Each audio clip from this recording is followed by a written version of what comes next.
Hello all, myself Murshida Yasmin, Assistant Professor from SNS College of Physiotherapy. In this video, I'm going to discuss about a electrotherapy modality from the high frequency current. This is a microwave diathermy. In short, we call it as a MWD.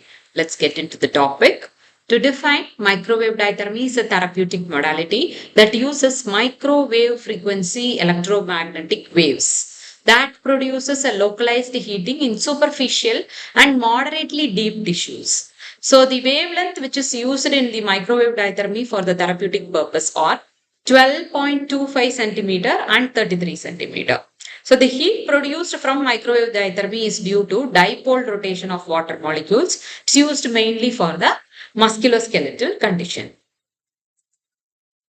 How we can deliver the focused thermal energy to the specific area with the help of microwave diathermy. So this microwave diathermy produces a more localized heating in comparison with the shortwave diathermy, which provides the enhanced spreading of the heating inside the tissue.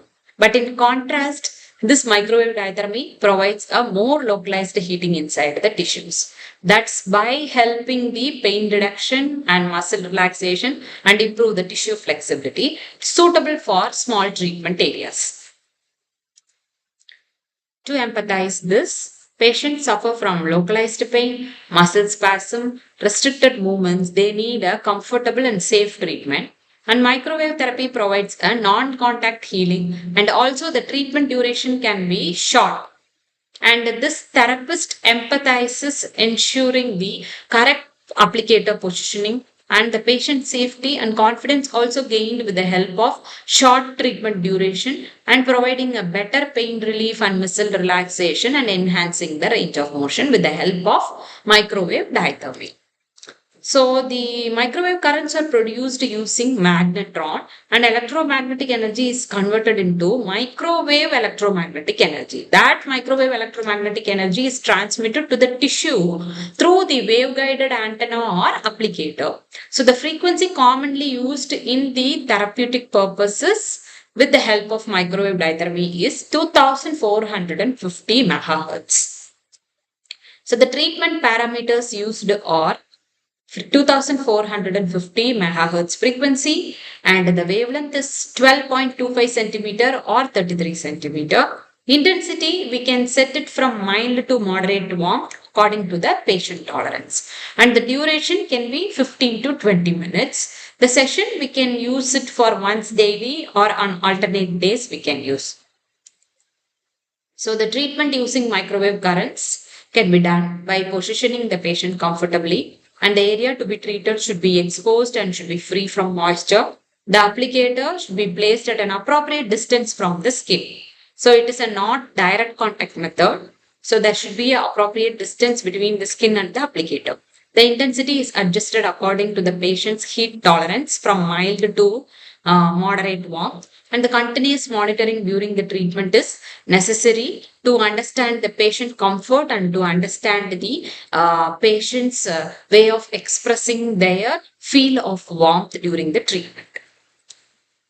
So dangers or burns can happen due to improper distance or overheating of the tissue, and the electrical hazard dangers can be monitored properly by avoiding the dangerous situations. Precautions, or we can use avoiding the metal objects, and we do not over use over the fired sensation area, and continuous patient feedback is required during the treatment. So, by applying the electrodes on the treatment area, we can create a field between the electrode that a short microwave electromagnetic energy induce the particles in the tissue to oscillate. That oscillation produces the heat. That generated heat in the tissue will increase the blood flow by enhancing the circulation in the area and reducing the pain, and it facilitates the healing by promoting the tissue repair. Hope you all have understood about the microwave diathermy in basics. I hope you all go through this microwave diathermy, frequency, wavelengths, and how we can use it and what are all the dangers and precautions with the help of this video. I'll see you in some other video. Thank you.